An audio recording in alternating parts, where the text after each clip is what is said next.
I am Dr. Saumil Shah, gastroenterologist, hepatologist and endoscopist from Mumbai. Liver is an organ which is present in the right side of our abdomen in the upper part, and when that gets swollen because of anything, whether it is a virus, whether it is alcohol, whether it's because of excess fat in the body, whether it's because of certain drugs, whether it's because of some genetic conditions, it causes swelling in this liver and inflammation. That is what we call as hepatitis. This topic is obviously extremely vast, and thus our today's plan would just be to discuss about viral hepatitis, and among them also the most common causes of viral hepatitis which we see, which would be hepatitis A, hepatitis B, hepatitis C and hepatitis E. All these four hepatitis are very commonly seen on day-to-day work as a gastroenterologist and as a hepatologist. Hepatitis A and E are transmitted by feco-oral transmission. What we mean by that is it gets transferred through contaminated food or water, whereas hepatitis B and C are transmitted through contaminated blood which is being given to any other person, or through contaminated needles or razors or toothbrushes if used, or from an infected mother to a child, or in case there is hemodialysis going on in a particular person. In those type of patients where there could be transfer of blood or blood products from a person to another, from an infected person to a person who's normal, where the virus would get transferred. These viruses can cause two types of diseases, that is acute hepatitis and chronic hepatitis.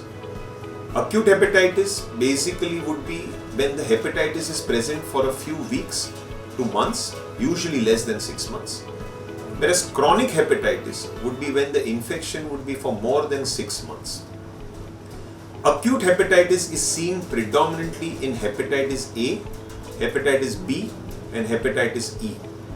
Hepatitis C rarely causes acute hepatitis, whereas chronic hepatitis is seen predominantly in hepatitis B and in hepatitis C. Acute hepatitis usually would present with symptoms like any viral illness. It would be fatigue, fever, malaise, there is nausea, there is vomiting, there is pain in the abdomen.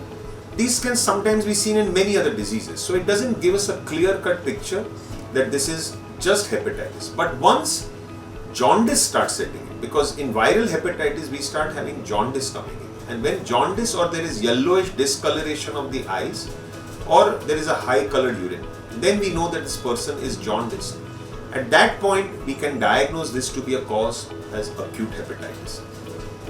Acute hepatitis usually requires no major treatment.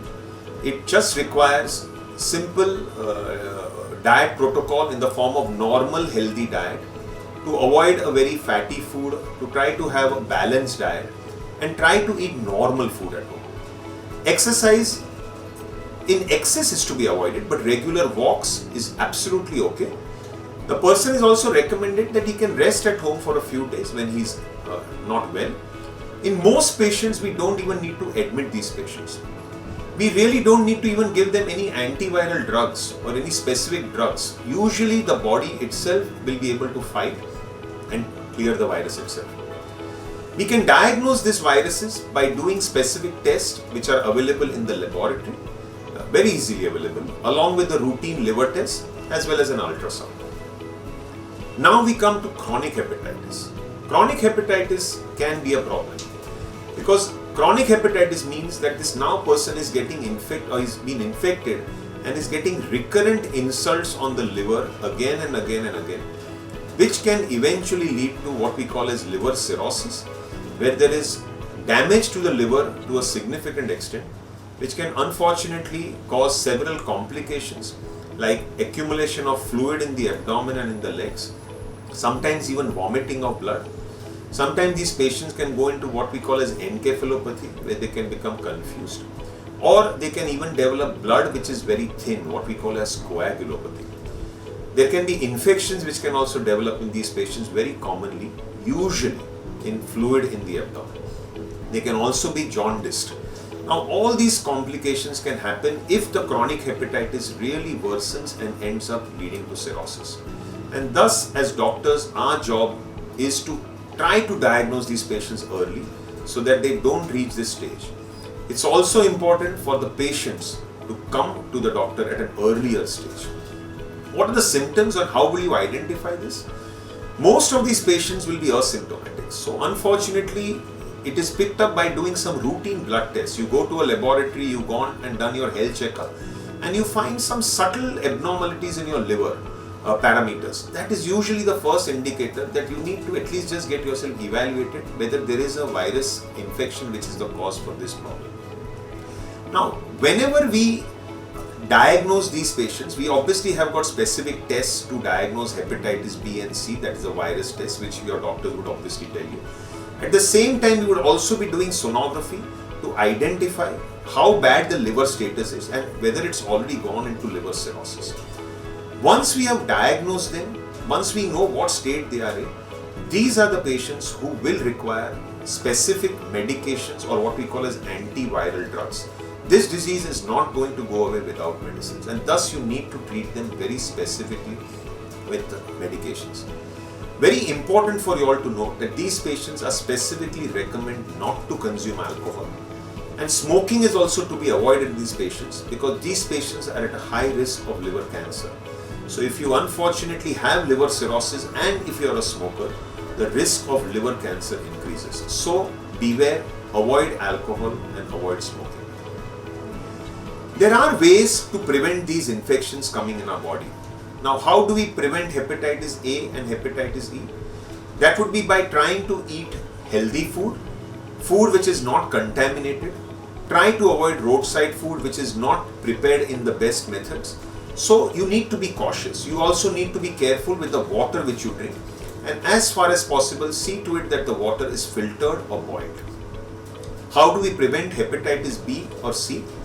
That would be predominantly by preventing blood-to-blood transfusion, blood-to-blood contact. That is contaminated blood which would be given from a person to another person, or by unprotected sexual contact. That is, if there are multiple partners, which unfortunately someone would have, then it's better to use a protective contraception barrier, what we call as a condom. So it's better to use a condom. From a mother to baby, transmission can be prevented by giving a vaccine and something called as an immunoglobulin to the child, to the newborn. That is, at the time the baby is born, we give that within 24 hours itself. As well as in hemodialysis, all precautions usually are taken by the dialysis unit to prevent this transfer. In people who are drug abusers, please use new needles. The best is obviously not to use drugs at all, but in a situation, unfortunately, if you are, please at least use new needles and don't get infected because of hepatitis B and C as well. Finally, we have got vaccines also available with us for hepatitis A and hepatitis B. We don't have vaccines for hepatitis C and hepatitis E. So please contact your doctor for further information and they will be able to recommend what type of vaccines or which vaccine you should take and when. In fact, the hepatitis B vaccine is a part of the universal immunization program as of now, and thus it's given to all newborn children as of today in our country. Just a word about COVID and hepatitis. COVID itself is a virus and it itself can cause mild hepatitis. The good part is usually this hepatitis is very, very mild and most of these patients would not really require anything specific for that. The worry for us is if a person has got chronic hepatitis or cirrhosis and if they get infected with COVID-19 infection, these patients, the outcome of these patients can be a little poor, and unfortunately the risk of mortality is higher in this group of patients. So be in contact with your doctor, see that you are continuing your regular medicines even when you have COVID, and as long as you are under medical supervision, you should have a good outcome. I hope this lecture has been reasonably informative for you all with regards to hepatitis. Stay safe, stay healthy. Thank you so much for your patience here.